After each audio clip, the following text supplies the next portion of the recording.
बेटी की परवरिश। जिंदगी किसी को किस मोड़ तक ला सकती है। एक दिन कविता अपने पति से कहती है, कौन है ये बच्ची, बताते क्यों नहीं, क्यों लेकर आए हो इसे यहाँ? कविता, ये मेरी बच्ची है। माँ पापा मेरी शादी शिवानी से करने के लिए मान नहीं रहे थे, लेकिन मैं उससे बहुत प्यार करता था। अब वो इस दुनिया में नहीं है, लेकिन सन्निका की जिम्मेदारी मेरी है। इसे मैं अपने पास ही रखूंगा। कविता ये देखकर सुनकर सन्न रह जाती है। कैसी बात कर रहे हैं आप? लोग क्या कहेंगे?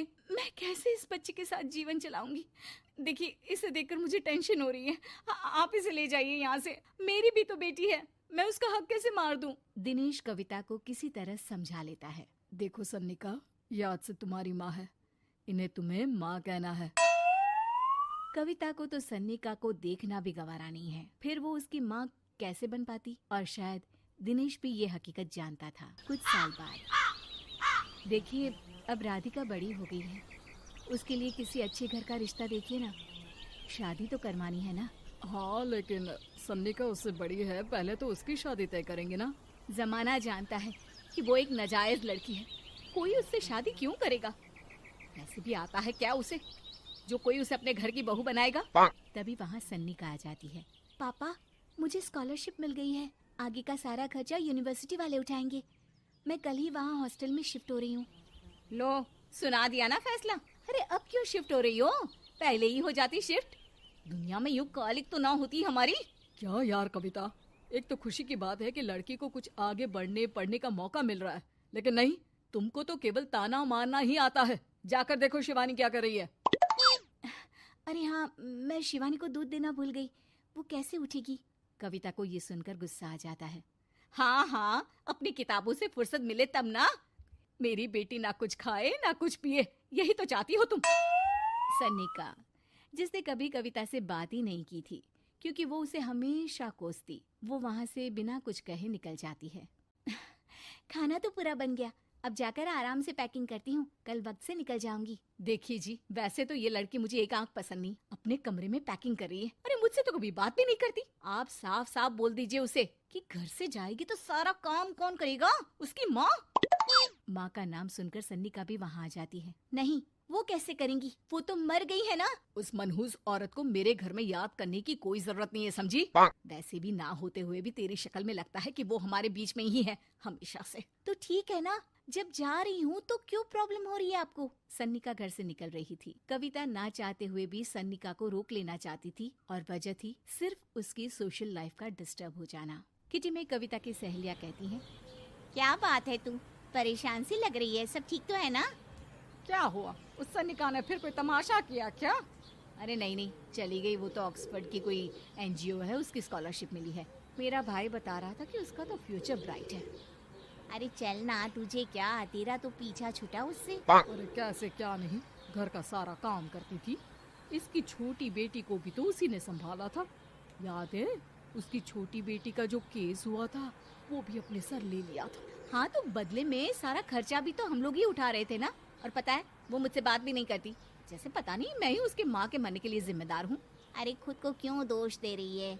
तूने जो किया शायद कोई नहीं करता। कविता को समझ में नहीं आ रहा था कि उसके साथ ऊपर वाले ने ऐसा क्यों किया। वो शाम को घर आती है।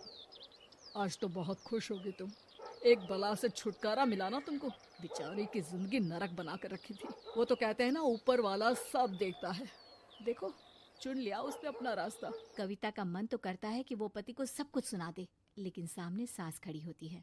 ये तो है, बेचारे को खाना बनाने से लेकर घर के सारे काम करने पड़ते थे। बाहर का भी कोई काम होता तो वही देखती। अब देखते हैं घर का काम कैसे होता है। तभी कविता की बेटी उसके लिए चाय लेकर आ जाती है। लो माँ चाय, कैसी रही किट्टी? अच्छी थी बेटा, खाने में कुछ बनाया है क्या? हाँ, सन्निका दीदी जैसी ही सब्जी बना दी है, आप रोटी बना लो। और हाँ, कल मैं चली जाऊंगी इलेक्ट्रिक बिल और राशन लाने के लिए। अच्छा अच्छा, पैसे मैं दे दूंगी। सन्नी का कार्ड दे गई है ना? हाँ माँ, एक कार्ड तो देकर गई है।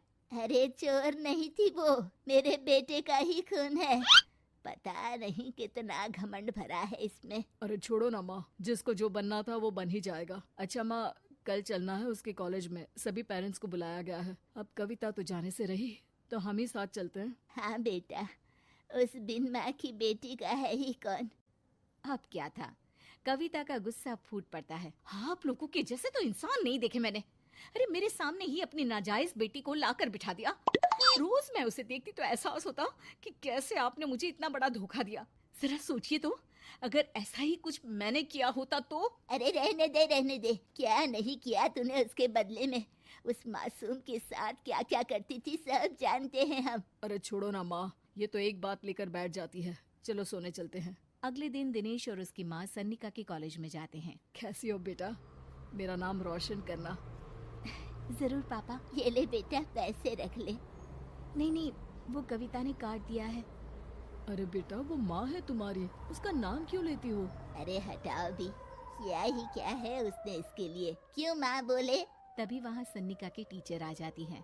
सन्निका की माँ नहीं आई? जी नहीं, वो घर में बेटी है ना, सबका एक साथ आना तो मुमकिन नहीं था। तो उन्हें भेज देते, हम सभी उनसे मिलना चाहते हैं। मानना पड़ेगा, बहुत अच्छी तरह से पाला है उन्होंने अपनी बेटी को। क्या घर का काम, क्या बाहर का, कॉन्फिडेंस तो कूट कूट कर भरा है। पैसे रुपये के लिए भी इसे किसी का मुंह नहीं देखना पड़ता। स्कूली शिक्षा भी लाजवाब है। पिता और दादी को एहसास होता है कि जिस कविता के पालन पोषण पर उन्हें हमेशा से शक रहा, वो सन्निका के भविष्य के लिए किसी वरदान जैसा साबित हुआ।